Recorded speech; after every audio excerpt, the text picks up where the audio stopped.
Hi. We all know who Dr. Seuss is. We've all seen How the Grinch Stole Christmas, but there's one more live-action Dr. Seuss adaptation we have to pay more attention to. The Cat in the Hat starring Mike Myers. By the way, I wanted to wear this hat, but it's just too big. Like, the whole effect is gone when this is on, so it's gonna go right here. Anyway, the live-action Cat in the Hat movie scored 10% on Rotten Tomatoes, and it won countless bad movie awards. How do we get to this point? What made the movie so bad? Is the movie bad? Or is it so bad that it's one of the best movies I've ever seen? Absolutely. Let's get into it. First of all, the director of the film, Bo Welch, is most known for his production design work. He actually designed some huge movies: The Color Purple, Edward Scissorhands, Men in Black, and so much more. He was actually nominated for the Academy Award for Best Production Design for The Color Purple. And then years later for the Cat in the Hat movie, he was nominated for the Worst Director Golden Raspberry Award. What the hell happened? Also, the movie was written by writers Alec Berg, David Mandel, and Jeff Schaefer, who all together worked on Seinfeld. Now, I've never seen any Seinfeld, but I can't imagine that show helped them for this movie. I would imagine it's not the same target audience. Whatever. I'm getting way too ahead of myself. Let's talk about the movie. We open to a shot of the beautiful city of Annville, and we enter the workplace of Joan Walden, who works for Mr. Humberfloob. He reminds her that she'll be hosting the company party that night, which shouldn't be a big deal, but he's a huge germaphobe. Mr. Humberfloob, I wanted to thank you. Fired. I beg your pardon?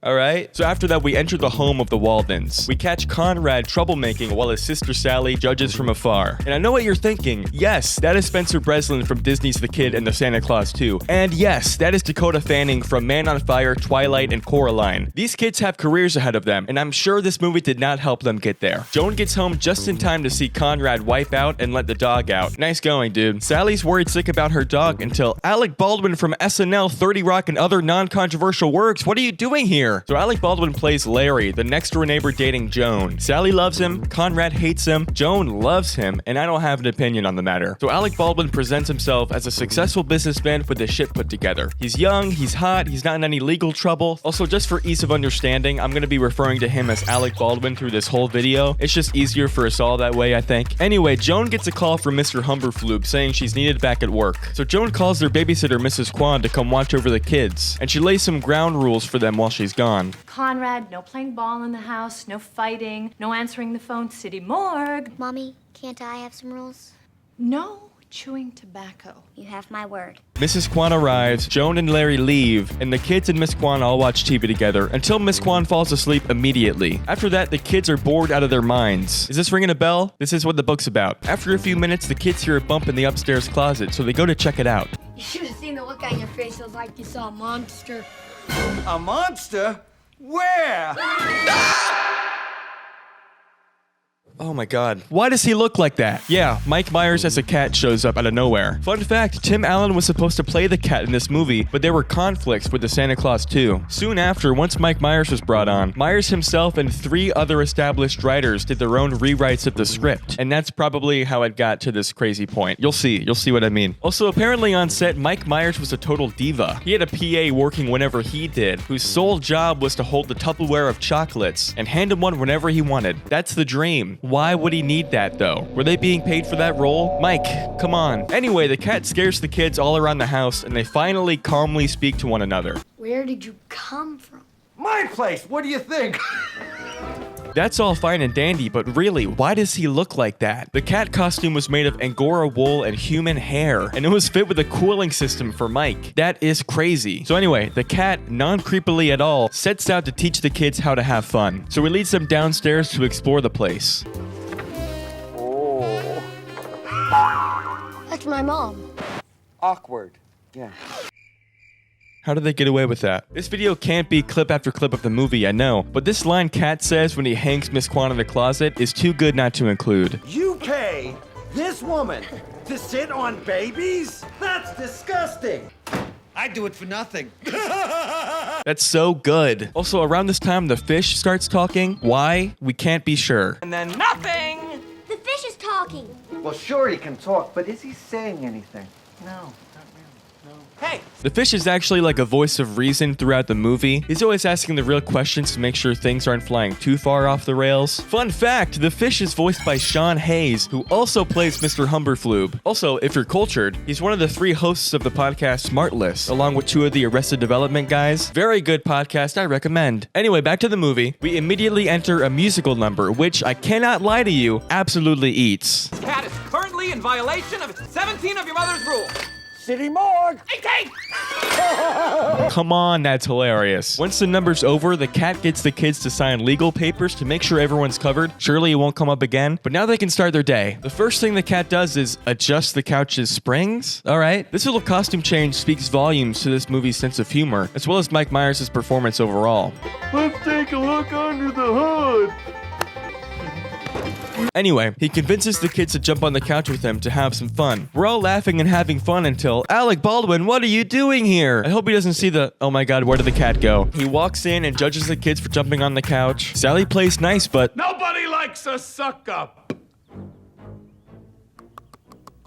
But anyway, the cat's gone. Alec Baldwin steps out of frame for a second and comes back with a 6-pack of beers and a sandwich. This guy's wild. And the cat starts doing crazy tricks behind him while he talks to the kids. And it's hilarious. He barely misses the cat and gets all sneezy, and then he leaves. That was a close call. Then there's this seemingly random segment where the cat puts on a show for the kids. And he's not only the 2 main characters of the show, but he also is in the audience reacting to it all. It's an infomercial about this Cupcakeinator that can make cupcakes out of anything. And I know you're thinking it, even a fire extinguisher. This scene lasts a good few minutes until the cat literally cuts his tail off with a meat cleaver. I will end you! I've chopped it off.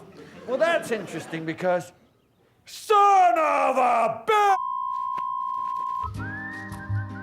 How did they get away with that? Really? Now this is gonna sound like a joke, but we cut back to the cat talking with the kids with his lawyers. He notices the camera and asks them to go away, weirdly breaking the 4th wall. This film has no rules. From the last scene, there are still cupcakes in the oven, and it explodes all over the place, making a mess. It even gets on the dog. And this movie is from 2003, so I unfortunately cannot confirm that they did not actually do that to the dog. Let's just hope the dog's cool. Also, side note, I looked on the dog's IMDb page, and he was in a movie called The Iron Man, not the one you're thinking of. I'm not gonna watch it, but I thought that was funny. So anyway, the cat makes a mess all over the place, and to fix it, he grabs something out of the closet to wipe it up. Stop! That's Mom's dress! She was gonna wear that tonight and you ruined it. Honey. It was ruined when she bought it. Yeah.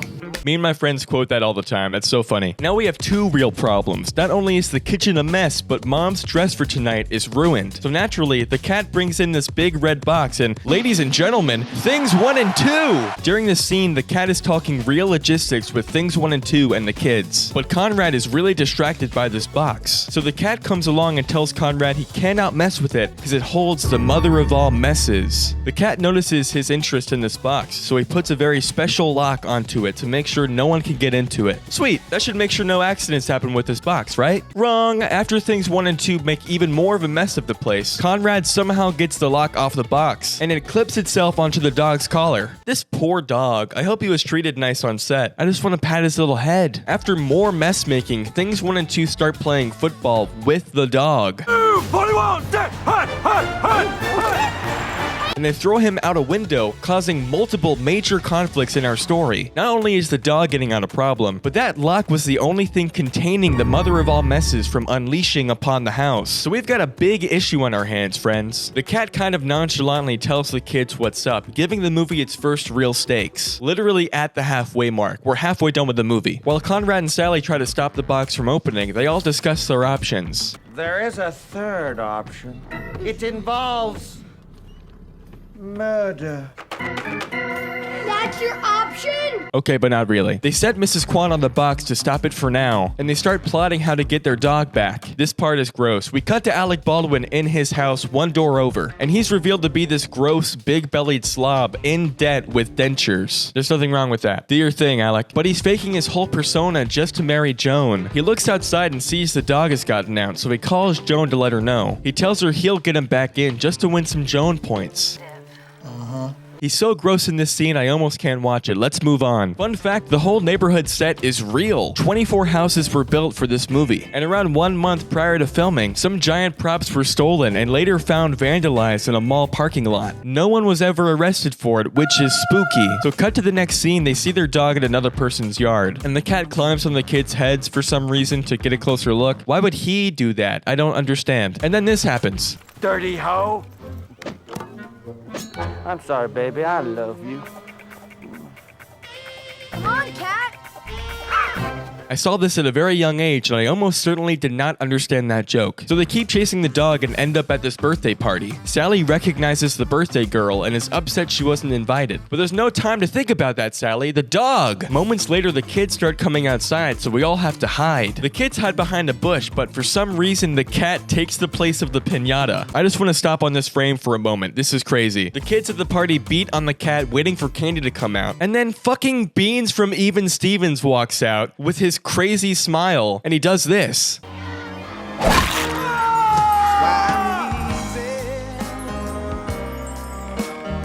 That cutaway to the cat on the swing gets me every time. That's so random and hilarious. So we cut back to Mrs. Kwan at the house, who suddenly gets a call from Joan at work. Joan asks how the kids are doing. Miss Kwan says, "Those aren't kids, those are little angels."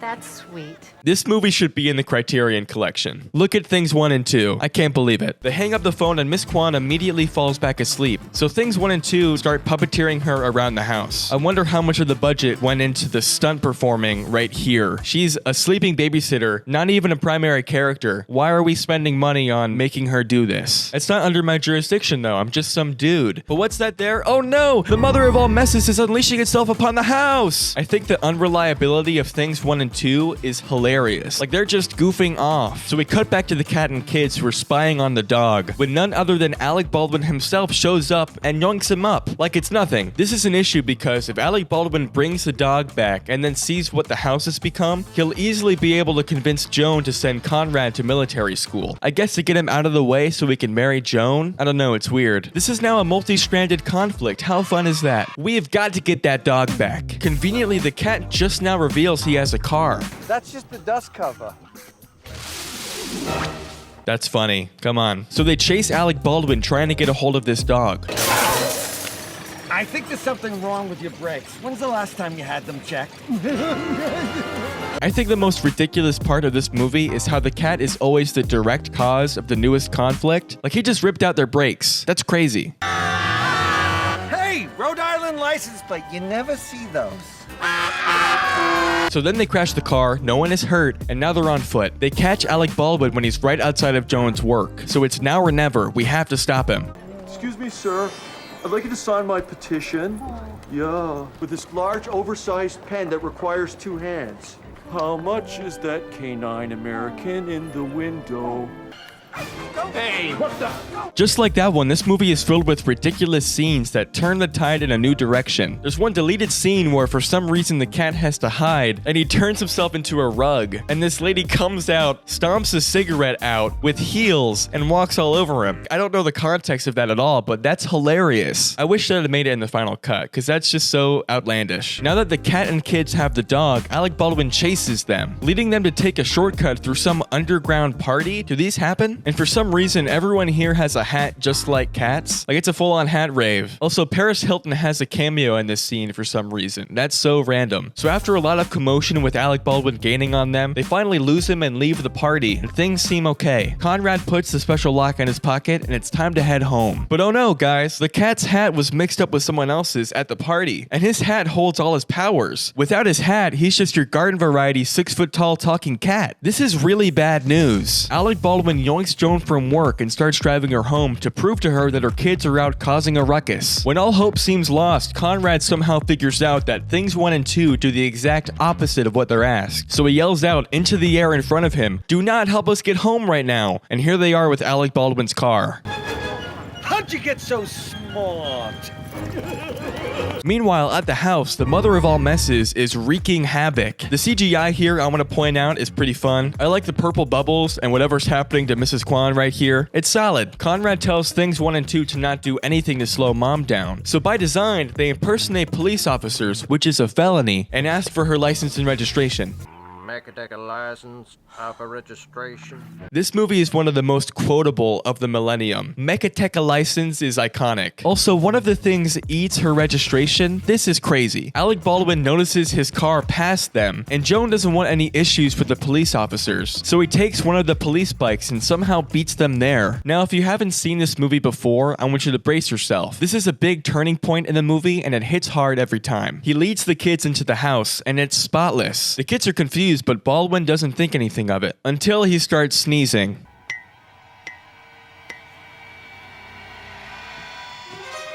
That'd be me.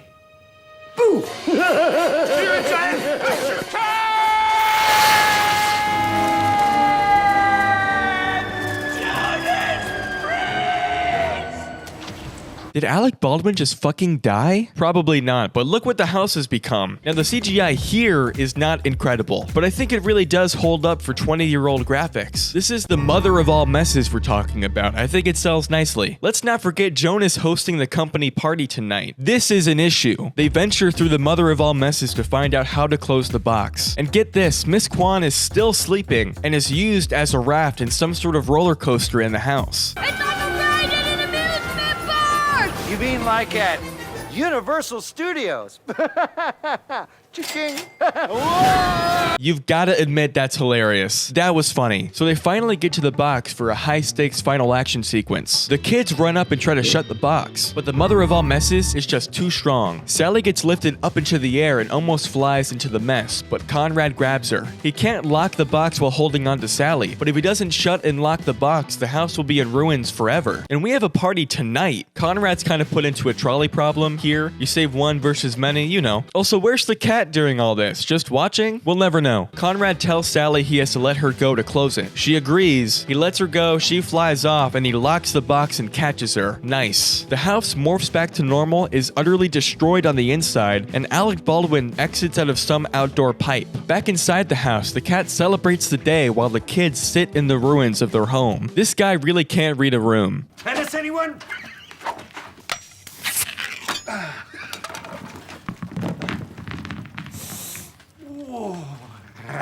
Wait a minute, I thought your hat wasn't your hat, Cat. You mean to tell me he was lying about his hat? Making the second half of the day significantly harder? Yeah, that's what he did. It's revealed the cat planned the whole day, including the part where the house gets destroyed, ultimately ruining Mom's party. That's not cool. Conrad has a seriously angry monologue about knowing when enough is enough while having fun, and orders the cat to leave.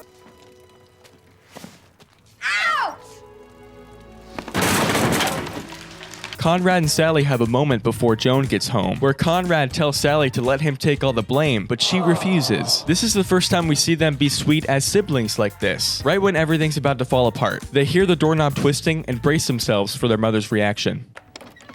Here goes.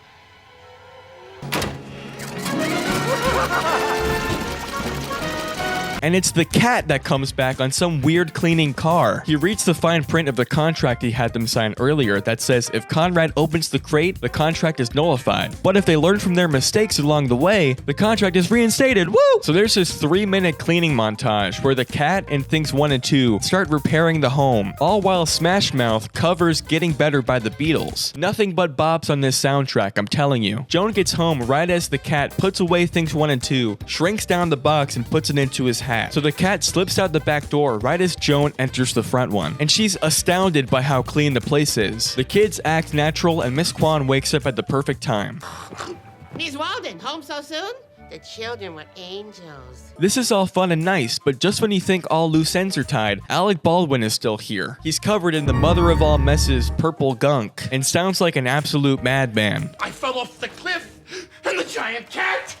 Who are you going to believe?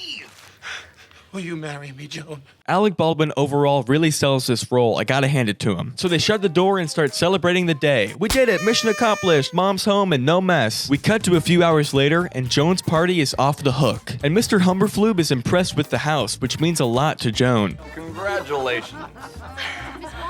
And there's another shot of the fish speaking at the end, so I guess he's just like that now. He speaks. Alright. After the party, one of the last shots of the movie shows Sally, Conrad, and Joan all jumping on the couch together, while the narrator speaks about the movie and characters. But it soon breaks the fourth wall again, as it's revealed the cat is the one narrating. It's a solid bit, I'm into it. The last shot of the film shows the cat and Things 1 and 2 dancing off into the sunset. And bam, that's the movie. Now let's talk about the reception, because it's worse than you think. Like I said in the beginning of the video, the film scored 10% on Rotten Tomatoes with 164 reviews. That's not good. This quote says, filled with double entendres and potty humor, this cat falls flat. They just didn't get the movie how I did. This film won 4 Stinker Bad Movie Awards, which is not what you want to hear. They won Worst Picture, Worst Screenplay, Most Annoying Non-Human Character goes to the cat, and Worst Performance by a Child Actor goes to Spencer Breslin for Conrad. Side note, they've since renamed the award to the Spencer Breslin Award, which is pretty mean but also kind of funny. With a budget of $109 million, this film grossed only $134 million, just barely making its money back with some profit. Not the worst case scenario, but you'd think it'd do better after the success of How the Grinch Stole Christmas, which grossed $345 million. By those metrics, yeah, this one underperformed. Listen to this though. After the reception of the live-action Cat in the Hat movie, Dr. Seuss's widow, Audrey Geisel, decided to prohibit any more live-action remakes of her late husband's work. That's why we haven't gotten any crazy live-action remake of The Lorax with Timothée Chalamet. Don't look at me like that, you'd watch it. We'd all be there. I'd be in the front row eating Sour Patch Kids. The Cat in the Hat movie is over 20 years old now, but it watches like it's 10. I swear, watch it if you haven't seen it. It holds up. Okay, anyway, thanks for watching. Click here to subscribe to my channel, and click here to watch my video on Shaun of the Dead, my favorite movie. Alright, I'll see you soon. Bye!